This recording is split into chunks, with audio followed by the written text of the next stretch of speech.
AEW Dynamite had its go home show on Wednesday night. Was it good?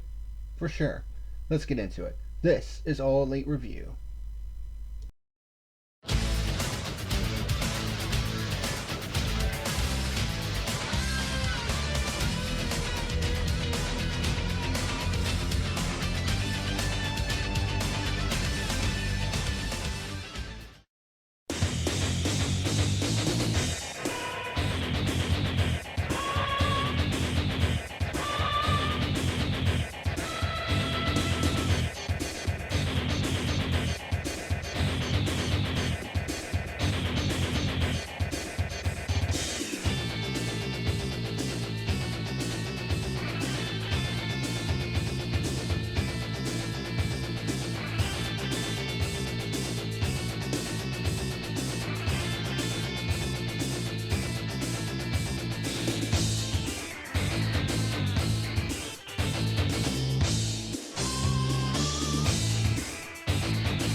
What's happening, ladies and germs? This is the PackerMan, and welcome to tonight's edition of All Elite Review. Of course, you're seeing this on February the 29th, which is also the night of AEW Revolution, which actually the main card starts in about an hour from the time I'm recording this. So I'm kind of up against it at the moment because I gotta get this edited and shit. So I'm gonna be real quick with this review tonight, but before we get into this, I need to go over the dark matches. Well, just quickly give you the results for last week and this week because I forgot that they actually do AEW Dark on a Friday before the Revolution pay-per-view. So there's that. So the results from Atlanta in AEW Dark: Jimmy Havoc defeated Marco Stunt. Number 3 Dark Order defeated Strong Hearts. Joey Janela defeated Kip Sabian in a Falls Count Anywhere match, which was pretty freaking brutal. And QT Marshall and Dustin Rhodes defeats Shawn Spears and Peter Avalon.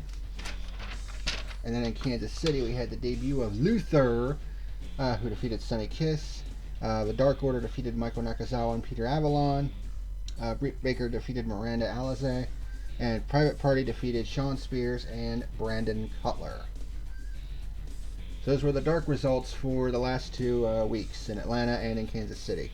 So now let's get into the go-home show for AEW Dynamite before we get to the first pay-per-view of the year, AEW Revolution. And they actually kind of surprised us by starting this night off with the 30-minute Iron Man match that had been built up for weeks, basically, between Pac and Kenny Omega. Number 3 versus number 4, so obviously this was a big deal in the singles division. And of course, when you have 2 guys the caliber of these 2 go at each other in a 30-minute Iron Man match, the likelihood is this is going to be a 5-star match at least, and holy crap did they deliver that in spades. So let's go through it. Highlights of this match, and there were a lot. Omega hit a basement drop kick. Pac hit a super kick. Omega counters out of the brutalizer. After Pac countered out of the One-Winged Angel, Omega hit a Frankensteiner and then a Rise of the Terminator Tope con Hilo, and then a Kotaro Crusher for a 2 count. Omega hits his Singapore roll, but Pac rolls out of the way of the moonsault. But then Omega hits a Snapdragon Suplex. Pac hits a Satellite DDT on the floor, and then an Avalanche Brainbuster, which looked nasty. Pac hits a Missile Dropkick and then a Slingshot Cutter, both for 2 counts. Omega hits his Thrust Kick. Both start trading forearm shots. It looks like they're getting ready to start it.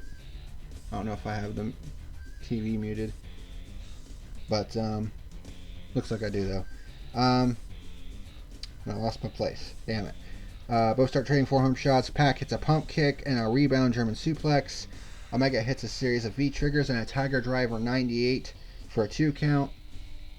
Omega with a German suplex clutch pin only gets a 2 count, hits another V trigger. Looks like he is going to go for Crunch Wrath in the corner, but Pac counters into a Sunset Flip Bomb. Omega hits a Flapjack and a V trigger for a 2 count, and then Pac grabs a chair and DQs himself, which gave Kenny the first point. Now, technically, this is the first disqualification in AEW history, but this is not the first match-ending disqualification. This just resulted in a point for Kenny, but Pac basically used the chair to beat Omega down with. He had a pump kick and then a black arrow, gets the 3 count, so it's now 1-1 here in this Iron Man match. And in between points, there was a 30-second pause, so they paused the timer for 30 seconds to allow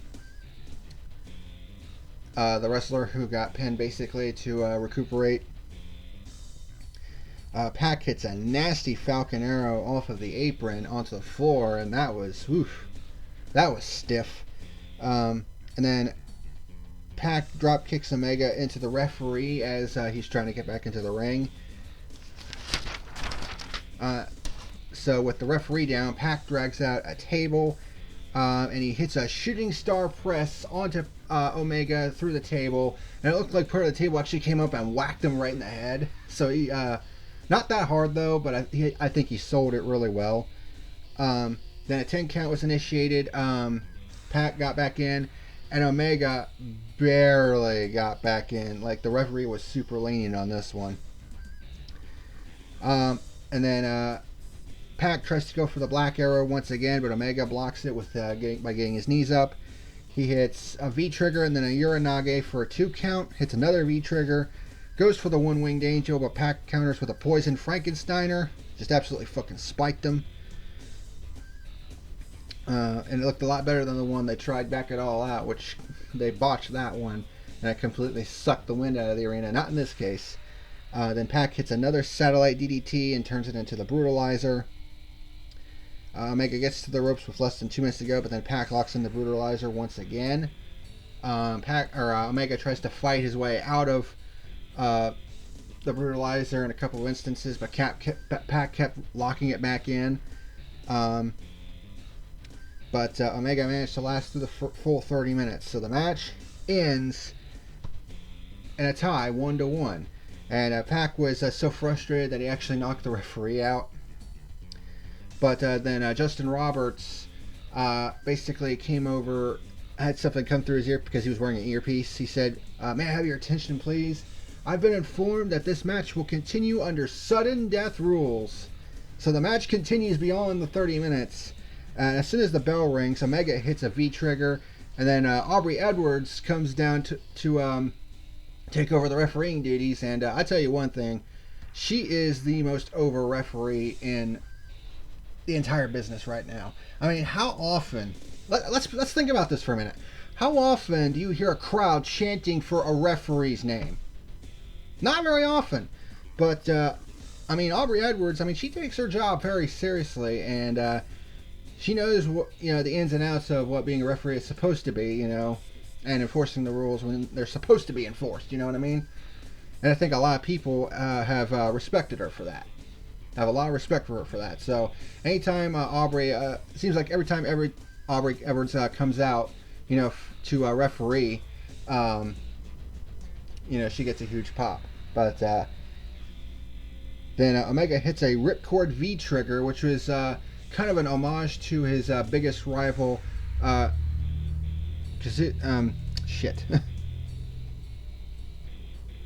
Okada. I can't pronounce that first name to save my life, I should say. Kazuchika Okada, I think that's what it's called.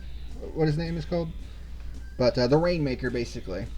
He basically did a homage to that with the ripcord into the V-trigger. And then he did an homage to his old pal, Kota Ibushi, by grabbing Pac's arms and then doing a knee strike, which is called the Komagaye.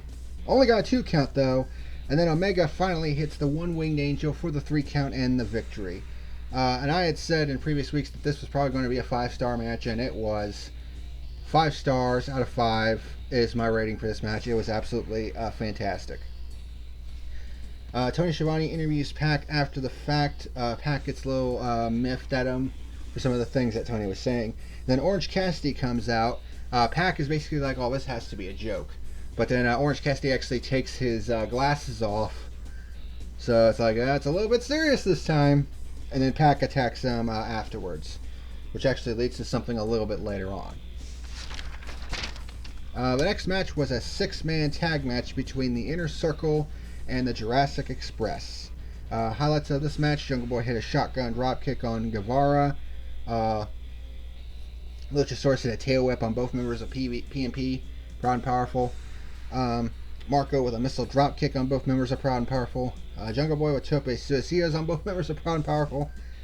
But then Proud and Powerful catch Marco as he tries to go for a dive and launches him into Jungle Boy. Luchasaurus hit a big boot on Guevara. And then Proud and Powerful hit a double flapjack on Luchasaurus. Marco with a launching Frankensteiner on Ortiz. But then the Inner Circle do like this double stomp, power slam, step up moonsault combo on Marco. Then we go to a commercial break. Santana and Ortiz hit their launching cannonball into Marco. Inner Circle hit a double hip toss, sit up powerbomb combo on Marco for 2 count. Luchasaurus gets the hot tag, hits a flapjack and a knee strike on Guevara. Luchasaurus hits the fossilizer, which is basically starts out in a fireman's carry, but then kind of turns it into like a slam. Also hits a choke slam and a moonsault, and this was done on both members of Proud and Powerful. Jurassic Express hit a pump kick, super kick, trilogy kick combo on Guevara. Marco with a flying Frankensteiner on Ortiz. Luchasaurus and Jungle Boy do like an axe kick vertebraker combo on Guevara. Only got a 2 count. Jungle Boy was a super kick on Ortiz. Proud and Powerful with a double enziguri on Jungle Boy. And then Proud and Powerful do an inverted flapjack. Guevara with a running shooting star press for a 2 count, but Marco breaks it up with a missile drop kick. Luchasaurus moonsaults off the apron onto Proud and Powerful, but also hits Marco in the process. Guevara grabs the Mad Ball, which is the sock with the loaded sock, but Darby Allin comes down and grabs it from him, of course, because the two are going to be butting heads at Revolution. And Jungle Boy hits a snap Hurricane Rana and gets the 3 count for the victory. So they said that they were going to introduce a Trios Championship. I mean, it may end up being Jurassic Express that becomes the first Trios Champions. So we'll have to wait and see how that goes. But solid match. I gave it 3.5 stars out of 5. Next match on the docket, number 5, Best Friends taking on the Butcher and the Blade. This was It was alright. Highlights of the match: Butcher and the Blade attack Chuck and Trent. Then they hit a running drop kick, gut wrench suplex on Trent. Blade with a suplex snake eyes on Trent. Trent hits the sexy Chucky knee on the Blade and gets the hot tag to Chuck. Chuck hits a rising knee strike on the Blade. Then the Best Friends do their soul food half and half suplex combo on the Blade. Blade hits a rolling fisherman suplex on Chuck. Butcher hits a suplex on Chuck Taylor for a 2 count. Trent gets the hot tag, hits a step up DDT on the Blade, hits a rebound spear on the Blade where he gets thrown into the guardrail but bounces off of it and hits a spear. And then the Bunny and Orange Cassidy go face to face, where the Bunny takes his sunglasses, tries to kick him in the balls, but Orange catches it, spins her around, and grabs the bunny ears off of him. So there's that. And he puts the bunny ears onto his head. And then does a hands in the pockets tope suicida onto the Butcher. And then the Best Friends hit their strong zero finisher on the Blade for the 3 count and the victory. I gave this match 2.75 stars out of 5. And then afterwards, we had another match signed for Revolution. Pac versus Orange Cassidy. Where basically, Chuck Taylor basically said, the joke's on you, Pac, because this time he's going to try. And of course, Cassidy does his half-assed, thumbs up. Fourth and final match on the show. There was only 4 matches, which on Dynamite this week. Of course, when you have a 30-minute Iron Man match, you kind of got to schedule around that. But so a fatal 4-way women's match. with number 3 Hikaru Shida, number 4 Yuka Sakazaki. So you have 2 ranked wrestlers in this match, so obviously this is a big deal. And you have Big Swole and Shanna, and of course Big Swole had been on a roll up to this point. Lots of highlights in this match, so let's get to it. Shanna had an arm drag on Hikaru Shida, Swole with a hip toss on Shanna. Shanna hits a double Frankensteiner on both Swole and Shida. Yuka looks ready to get in there and mix it up a little bit, but gets taken out by everybody else. Swole, Shanna, and Shida lock in a triple test of strength, with Swole actually overpowering both of them. Yuka comes in and stomps Swole and Shanna's foot to break it up. Yuka hits a Frankensteiner on Shida, followed by a dropkick. Swole hits a shoulder block on Yuka. Everyone starts going for the most devastating move in all of professional wrestling, the surprise roll-up. Only gets 2 counts, though. Shida hits an enziguri on Yuka. Shanna with a Superman punch on Shida. Shanna hits a very stiff-looking super kick on Swole. Tries to go for a dive to the outside, but Shida counters that with a knee strike. And then Shida sets up a chair on the outside and tries to go for her leaping knee strike, but gets cut off by Swole's pump kick. Then Shanna hits a tope suicida on the Swole. Yuka with a top rope splash onto both Swole and Shanna on the outside. And then Yuka hits a rolling snapmare into a ground tiger feint kick on Shanna, followed by a sliding lariat. Only got a 2 count though.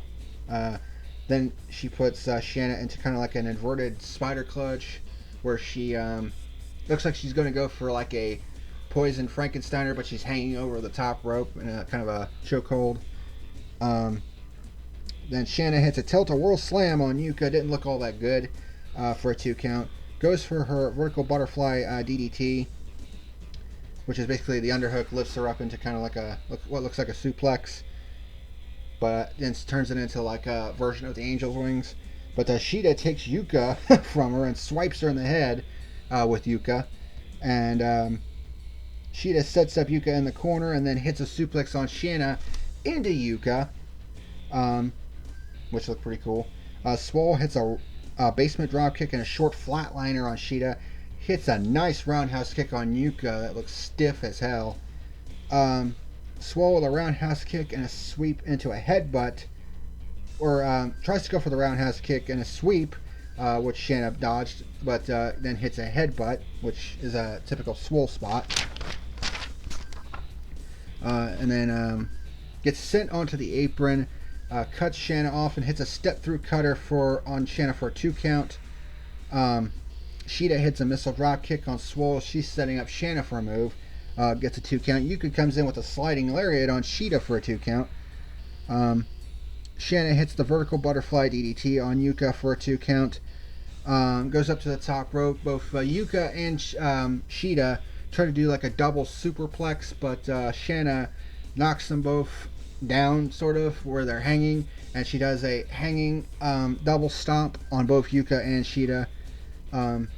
Swole sets up the Dirty Dancing, which actually looked a little bit sloppy at times as they were trying to set it up, but she hits the Dirty Dancing on Shanna. Shida hits a Fireman Carry backbreaker on Swole, which leads to Yuka hitting her Magical Girl Splash on Swole.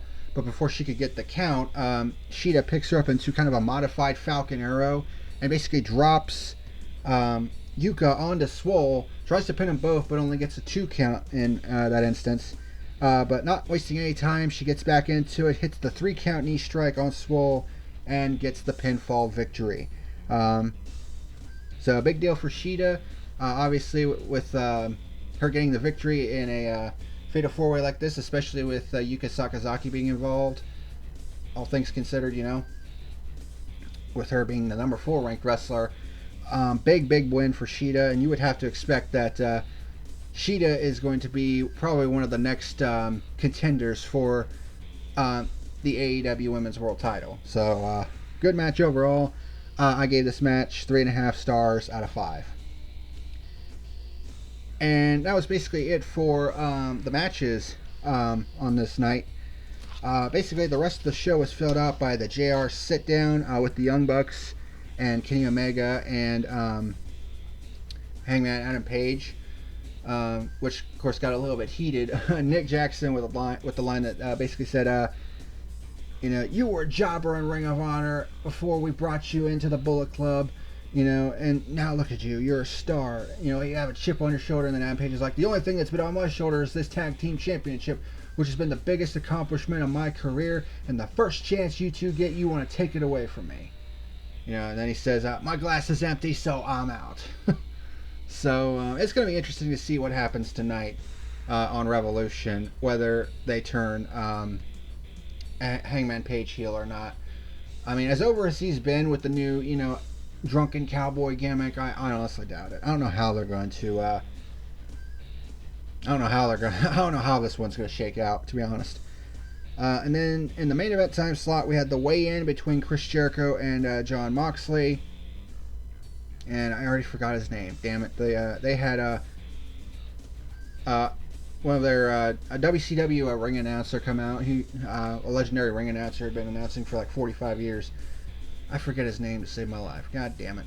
But yeah, Jericho is basically talking trash. Basically like you're one of. It's no wonder WCW went out of business and all this other shit. But Jon Moxley was the first to step onto the scale, and his official weight was 234 pounds. And then Jericho basically started taking his sweet time, and he basically insulted the Kansas City faithful there, saying, oh, by the way, Aaron Mahomes is a piece of shit. I think he making fun of Patrick Mahomes, but I think he intentionally said the name wrong, so just to piss the Kansas City faithful off even more. Eventually, Moxley got tired of all the shenanigans and headbutts Jericho, which actually legit cuts open Jericho's nose right here, and he had to require stitches. So the Inner Circle attacked Moxley. Dustin comes out and attacks Jake Hager. They brawl to the back, and they start going into the Dippin' Dots, which Chair started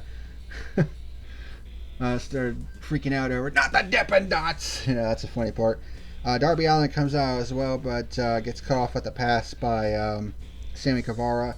Moxley and Jericho start brawling. Moxley was going to go for the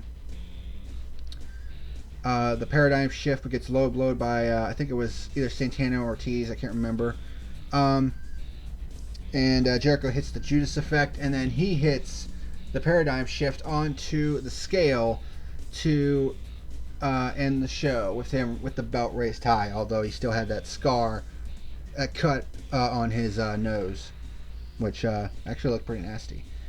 And that's basically going to do it. That is what happened on AEW Dynamite this past Wednesday in Kansas City, the go-home show before AEW Revolution.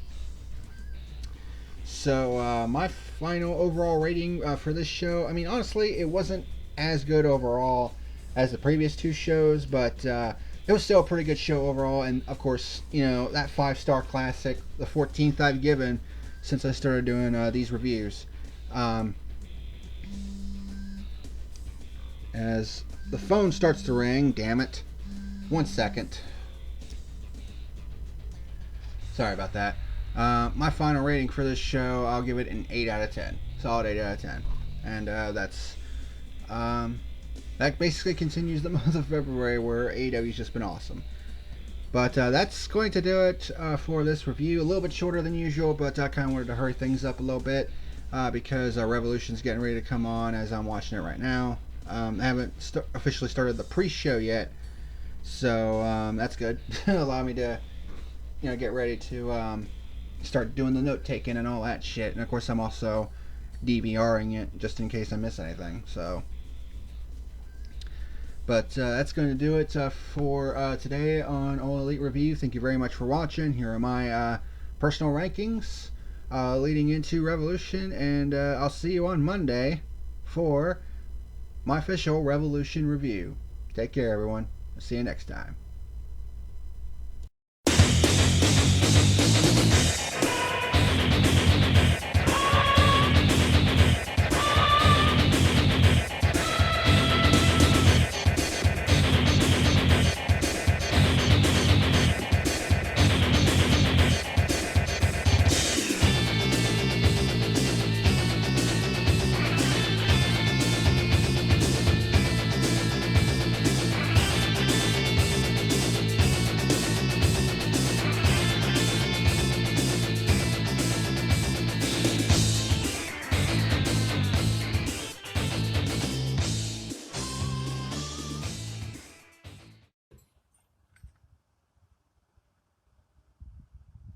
You better like and subscribe or face the consequences.